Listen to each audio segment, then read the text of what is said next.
Un mois après la réouverture des salles et malgré un redémarrage réussi les premiers jours, le Comédia peine aujourd'hui à retrouver son public. La période de réouverture des cinémas coïncide aussi avec la période d'été qui était en général une période un petit peu plus faible dans l'exploitation cinématographique, et ça s'explique aussi, même s'il faut rendre hommage à 2-3 distributeurs qui ont pris le risque et l'envie de sortir des films. Il y a aussi une proposition de film qui est quand même moindre et qui est effectivement moins porteuse, on va dire. Avec 40% de fréquentation en moins par rapport à l'année dernière, les conséquences de ces 3 mois de fermeture pourraient être dramatiques pour l'établissement.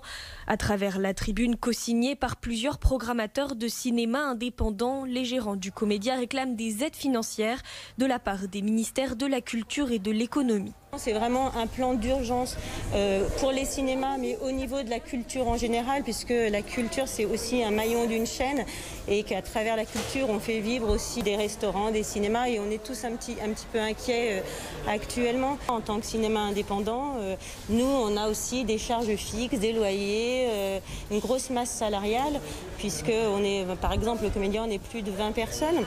Les cinémas indépendants représentent 40% des entrées nationales. Les acteurs du secteur s'inquiètent désormais face à l'incertitude de fréquentation à la rentrée.